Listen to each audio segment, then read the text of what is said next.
Porbandar chamber of કોમર્સનો વિવાદ ચરમસીમાએ પહોંચ્યો છે।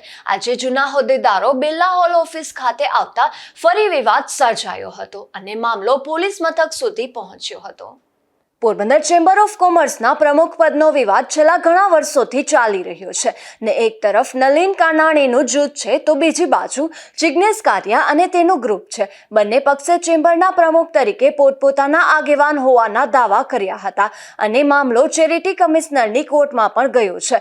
બંને પક્ષે એકબીજા પર સામસામા આક્ષેપ કરી રહ્યા છે। ત્યારે આજે સવારે બંને પક્ષના લોકો ચેમ્બરની કચેરીએ દોડી ગયા હતા। આથી પોલીસ પણ દોડી આવી હતી અને ત્યારબાદ બંને જૂથના લોકો કમલાબાગ પોલીસ મથકે દોડી ગયા હતા અને પીઆઈ કાનમિયાને પણ રજૂઆત કરી હતી। ત્યારે પોલીસે નલિન કાનાણીને તેમજ જિગ્નેશ કારિયાને પોતપોતાના પુરાવાઓ રજૂ કરવા જણાવ્યું હતું, જેમાં નલિન કાનાણીએ ટ્રસ્ટનો છેલ્લા પીટીઆર રજૂ કર્યો હતો। ત્યારે જિગ્નેશ કારિયાએ પોતાના પુરાવા રજૂ કરવા માટે એક દિવસની મુદત માંગી હતી। આ તકે નલિન કાનાણી અને તેમના જૂથ દ્વારા જિગ્નેશ કારિયા ખોટી રીતે પ્રમુખ બની બેઠા હોય અને નલિન કાનાણીનું ગ્રુપ કાયદેસરના હોદ્દેદારો હોવાનો દાવો કર્યો હતો। આખો વિવાદ છે, કઈ રીતે વિવાદ છે? આજે શું મેટર હતી, તમે અહીંયા શું કરવા ગયા હતા, શું જવાબ મળ્યો? એકચ્યુઅલી ગઈકાલે અમે લોકો એમને ચેમ્બર ઓફ કોમર્સમાં અમારા સ્ટાફને લેખિતમાં રજૂઆત કરેલી હતી કે આવતીકાલે રવિવાર છે ને બધા ટ્રસ્ટીઓ ફ્રી હોય, જેથી એક ટ્રસ્ટીઓની મિટિંગ રાખીએ, જેમાં અમારે ટ્રસ્ટની સૂચના મુજબ, ચેરિટી કમિશનરની સૂચના મુજબ agenda book, circular book, audited હિસાબ તેમજ અન્ય સાહિત્ય જે સ્થાવર જંગમ મિલકતનું જે રેકોર્ડ હોય એ અમારે ચેરિટી કમિશનરની ડિમાન્ડ મુજબ આપવાનું હોય છે। એમાં દર વર્ષે જે ફાળો ભરવાનો હોય છે એ ફાળો ભર્યો હોય એની પહોંચ આપવાની હોય છે। ગઈકાલે અમે લેખિતમાં આપ્યું હોવા છતાં આજે અમે જ્યારે બિલ્ડિંગમાં ગયા, ચેમ્બરની બિલ્ડિંગમાં, ત્યારે પટાવાળા જે અમારા ક્લાર્ક છે, ચીફ એક્ઝિક્યુટિવ, તે લોકોએ પોસ્ટ કાઢી નાખી છે અને માત્ર એક ક્લાર્ક ઉપર ચલાવે છે। એ ક્લાર્ક લોક મારીને નીકળી ગયા અને એમનો ટેલિફોનિક સંપર્ક શરૂઆતમાં ન થયો, પાછળથી થયો કલાક પછી। એમણે એમ કીધું કે ભાઈ હું બહારગામ ગયો છું, ખરેખર એ ગામમાં હતા। આવું બધું થતું હતું। એ દરમિયાનમાં મુખ્ય મુદ્દો એ છે કે ચેરિટી કમિશનમાં 2008માં આ સંસ્થાને અમે નોંધણી કરાવેલી હતી જ્યારે હું પ્રમુખ હતો, પરંતુ એ ટ્રસ્ટના નિયમ મુજબ એમણે કોઈ હિસાબ ઓડિટ નથી કરાવ્યા। એમાં અત્યાર સુધીમાં 3 ઓડિટર બદલી ગયા છે। આપ જો ઓડિટ એના કરેલા હિસાબે દેખાડે તો જો જોઈ શકો તો એમાં જોજો દર વર્ષે અલગ અલગ ઓડિટરનું સિક્કો અને સ્ટેમ્પ હોય છે, કારણ કે હિસાબમાં ગેરરીતિઓ હોય છે। આગલા પાછલા હિસાબની સરખામણીમાં ચેરિટીમાંથી નોટિસ આવેલી છે। ત્યારબાદ એમણે જે નીચેનું બિલ્ડિંગ અને ઉપરનું બિલ્ડિંગ, બહારના હોલ જે છે એ ભાડે આપી દીધા છે, નિયમ વિરુદ્ધ આપ્યા છે, ચેરિટી કમિશનરની મંજૂરી નથી લીધી, કોઈ ટેન્ડરિંગ નથી કર્યું। આખો વહીવટ જે ગેરકાયદેસર એ લોકોએ જાતે ઠરાવ કરી અને જાતે એગ્રીમેન્ટ કરી નાખ્યું છે પાર્ટીઓ સાથે, અને એમના અમુક ભાડાઓ એમ કહે છે કે મંદીને કારણે માફ કર્યા છે, પણ એ રોકડા લઈ લેવામાં આવ્યા છે, જેથી કરીને આમાં અનેક ગેરરીતિઓ, નાણાકીય ગેરરીતિઓ થતી હોય એવું ખૂબ જ મોટા પ્રમાણમાં માહિતી અમારી પાસે આવેલી હોય। અમે છેલ્લા 1-1.5 વર્ષથી આમને વ્યવસ્થિત કરવાની, આ સંસ્થાને વ્યવસ્થિત પુનર્જીવિત કરવાની, કારણ કે આ સંસ્થા વેપાર અને ઉદ્યોગ માટેની છે। એ ભાઈ એમ કહે છે કે હું 2016થી પ્રમુખ છું, તો આપને વિદિત થાય કે શેઠ શ્રી નાનજીભાઈ કાલિદાસ મહેતા, કે જેમણે આ સંસ્થા સ્થાપી છે, એમના દીકરા ખીમજી શેઠ અને એમના દીકરા ધીરેન્દ્રભાઈ શેઠ, એ 3 વર્ષ સુધી જ બંધારણમાં જોગવાઈ છે કે 3 વર્ષથી વધારે કોઈ પ્રમુખ ન રહી શકે। તો એ લોકો પણ 3 વર્ષ સુધી જ પ્રમુખ રહેતા। બિરલાના શેઠ આવતા, અધિકારીઓ આવતા તો એ પણ 3 વર્ષ સુધી જ રહેતા। આપ સ્વીકારો છો કે હાલમાં પ્રમુખ ઈ છે ગેરકાયદેસર કબજો ધરાવે છે। ઓફિશિયલી પ્રમુખ હું જ છું। એનું કારણ છે કે તમે પ્રમુખ છો, હાજી, તો તમે વહીવટ કેમ નથી કરતા? વહીવટ કરવા દેવામાં નથી આવતો। અમે જઈએ છીએ ત્યાં તો એ ગોલમાલ કરી દે છે અને એના જે કહેવાતા ગેર ટ્રસ્ટીઓ જે છે, કાયદેસરના ટ્રસ્ટીઓ અહીંયા હોતા નથી। કેટલા સમયથી ગેરવહીવટ કરે છે? આ વહીવટ 1.5 વર્ષથી આમ ચાલે છે ને 1.5 વર્ષથી અમારી ફાઇટ ચાલુ છે એની સામે। તમે ફાઇટમાં તમે શું કર્યું? અમે બધા જ પુરાવાઓ ચેરિટી કમિશનને આપીએ છીએ અને પ્રજામાં પણ એમને ખુલ્લા કર્યા છે કે ત્યાં જે ન થવું જોઈએ એ બધી પ્રવૃત્તિઓ થઈ રહી છે। આજની તારીખમાં પ્રમુખ ઈ છે કે તમે છો? ઓન પેપર પ્રમુખ હું જ છું, કારણ કે 4 વર્ષથી આ એ પોતે એમ કહે છે કે પ્રમુખની ચૂંટણી નથી થઈ।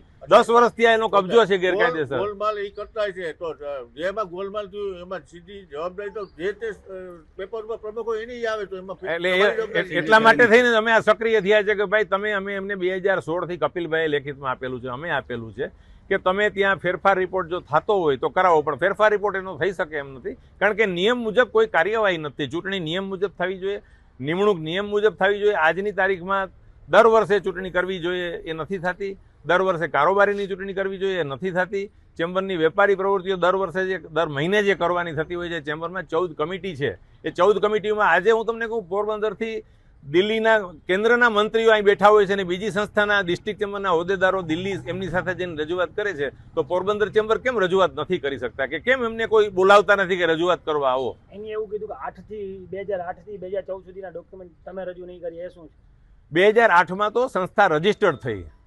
2008માં સંસ્થા રજીસ્ટર્ડ થઈ. એ પછી દર વર્ષે અમે એમને કહીએ છીએ, કારણ કે એમાં બધાય ટ્રસ્ટીઓ કોઈ એક ટ્રસ્ટીઓ રજૂઆત નથી કરશો. તમામ ટ્રસ્ટીઓની એમાં સાઇન હોવી જોઈએ છે. તમામ ટ્રસ્ટીઓનું એમાં સોગંદનામું હોય છે અને તમામ ટ્રસ્ટીઓની અંગત જવાબદારી રહે છે. એટલે કોઈ એમ કહે કે મેં નથી કર્યું કે એમને નથી કર્યું, એમ નથી. એક વખત તમે ટ્રસ્ટી તરીકે જોડાવ કોઈ પણ સંસ્થામાં કે કોઈ પણ ટ્રસ્ટમાં, એટલે તમારી મોરલી જવાબદારી થઈ જાય છે અને તમે જ એના જવાબદાર છો. આજની તારીખે અમે જ આ સંસ્થા માટે જવાબદાર છીએ અને એટલા માટે જ અમે આને વ્યવસ્થિત કરવા માટે અને પોરબંદર શહેરમાં કાયદો વ્યવસ્થા કયો કે ધંધા રોજગાર કયો એના માટે અથવા તો નવા ઉદ્યોગ લાવવા માટે જે કાર્યવાહી કરવી જોઈએ એ દિશામાં અમારે જવું છે. એને માત્ર કેટરિંગ સર્વિસ, મંડપ સર્વિસ અને કંકોત્રીનો એમના પરિવારનો વ્યવસાય છે, એટલે કંકોત્રી પણ જે બિરલાઓ રાખે એને ત્યાંથી લેવી પડે છે. આટલી બધી જ્યારે જોગવાઈઓ એ લોકો કરે છે તો પબ્લિકને અમે સમજાવીએ છીએ કે જે ટ્રસ્ટના નિયમ મુજબ થવું જોઈએ એ કરીએ આપણે.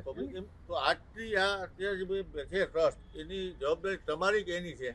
અમારી તો છે જ. અમારી ટ્રસ્ટી તરીકે જવાબદારી છે જ. અત્યારે તમારી પાસે છે કે એમની પાસે છે? ઓન પેપર અમે જ છીએ, પણ એ લોકો ગેરકાયદેસર કબજો લઈને બંધ કરીને જતા રહીએ. ફરિયાદ કેમ નથી કરતા? અમે આજે ફરિયાદ કરી છે. આની પહેલા અમે ફરિયાદ પોલીસ ડિપાર્ટમેન્ટને કરી હતી અને પોલીસ ડિપાર્ટમેન્ટે જ અમને વર્ષ દિવસ પહેલા જનરલ મિટિંગમાં બેસવા દેવા માટેની અનુમતિ આપી અને એમને કહેલું હતું કે એમને બેસવા દેજો. પોલીસ ડિપાર્ટમેન્ટની સાથે અમે વર્ષ દિવસથી સંપર્કમાં છીએ. દરેક મિટિંગમાં એ લોકો અમને પ્રવેશ કરવાની ના પાડે છે. અમે પોલીસ ડિપાર્ટમેન્ટને સાથે રાખીને પ્રવેશ કરીએ છીએ અને જે કંઈ પોલીસ તમારી પાસે વોલપેપર હોય તો પોલીસની પણ આપને સહકાર નથી આપતું?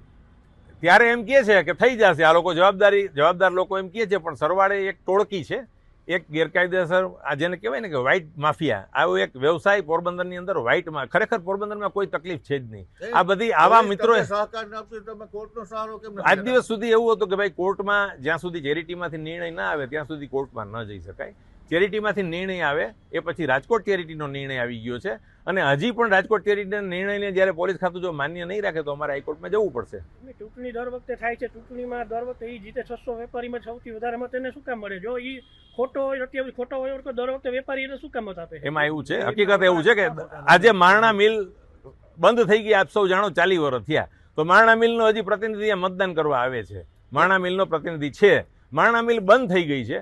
એવી તો આ ગામમાં 100 પેઢીઓ, હું તમને લિસ્ટ આપી દઉં કે 100 પેઢીઓ બંધ થઈ ગઈ છે. એમાં એમના લાગતા ઓળખતાઓને, પરિવારના સભ્યોને એમણે પ્રતિનિધિ તરીકે જોઈન્ટ કરી દીધા છે.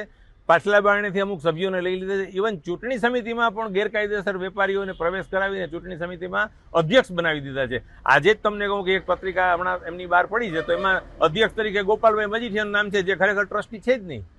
તો ટ્રસ્ટીઓએ આ બધી વિધિ કરવાની હોય, બધી ટ્રસ્ટીઓ નહીં કરવા નથી દેતા. હવે આજથી તમે ત્યાંથી બધું સંભાળી લ્યો છો. અમને સહકાર પોલીસ ખાતું આપશે અને અમે એમાં સફળ થશું 100%, કારણ કે અમે નીતિ નિયમ મુજબ જ હાલીએ છીએ. એના માટે થઈને આપણે આ મુદ્દો કરવો પડે અને અમે સંભાળવા જઈ રહ્યા છીએ. આજ સાંજ સુધીમાં અમે આ કબજો લઈ લેવાના છીએ અને એના માટે થઈને જ અમે આ પ્રયત્ન કરીએ. લીગલ છીએ અને લીગલ માન્ય રહેવાનું જ છે. આજે ફેરફાર રિપોર્ટ જે છે રાજકોટના ચેરિટી કમિશનરે જે આપેલા છે, આ એમાં તમે આપ જોઈ શકો છો, તમામ નામો એમાં છે કે આ ફેરફાર રિપોર્ટ નામંજૂર થયો છે અને એનો ઓલરેડી હુકમ આવી ગયો છે. કોઈ કોર્ટ એનાથી વિશેષ કોઈ ડિપાર્ટમેન્ટને એમ ન કહે કે આ હુકમ છે, એ પક્ષકારોને આપે. તમે ત્યાં સુધી લોકો આવશો તો તમે એની માટે લીગલ ફરિયાદ કરશો? 100% કરવી જ પડે. કોઈ પણ કાર્ય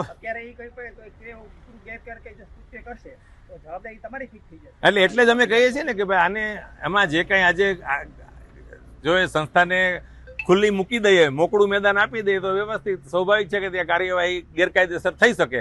એ ન થાય એટલા માટે થઈને જ અમે આજ રોજ આ નક્કી કરેલું છે કે અમારે આ સંસ્થાનો કબજો લેવો અને કાયદેસર કબજો લેવો, નિયમ મુજબ લેવો અને નિયમ મુજબ ચેરિટીને સાથે રાખીને ભવિષ્યમાં આને વ્યવસ્થિત જ કરવાની છે. આનું કોઈ આ સંસ્થાનું ભવિષ્ય તો આખા ગામને આધીન હોય છે ને. વેપારીઓને, તમામ વેપારીઓ એ કેમ કોઈ નવા સભ્યોને પ્રવેશ નથી આપતા? બધા જ સભ્યોને આ સંસ્થામાં પ્રવેશ મળવો જોઈએ. બધાને પોતાના પ્રશ્નો રજૂઆત કરવાની તક મળવી જોઈએ. ત્યાં કોઈ જે 5-25 મિત્રો લાગતા ઓળખતા જે છે, જે એમના લાભાર્થીઓ છે, હું ફરીથી કહું છું કે લાભાર્થીઓ છે, એમને એ સાથે રાખીને બધાને મિસગાઈડ કરે છે. બાકી એવું કોઈ મતદાનમાં ફેરફાર નથી થયો. હા, 50-100 મત એ લોકોએ જે ગોલમાલ કરેલા છે એ એના જ છે, કારણ કે એને એના પ્રતિનિધિઓ બેસાડ્યા છે. આજે હું તમને મારી પેઢીમાં પ્રતિનિધિ તરીકે મૂકી દઉં તો તમે માન્ય થઈ જાઓ, કારણ કે સત્તા એની પાસે છે, કબજો એની પાસે છે.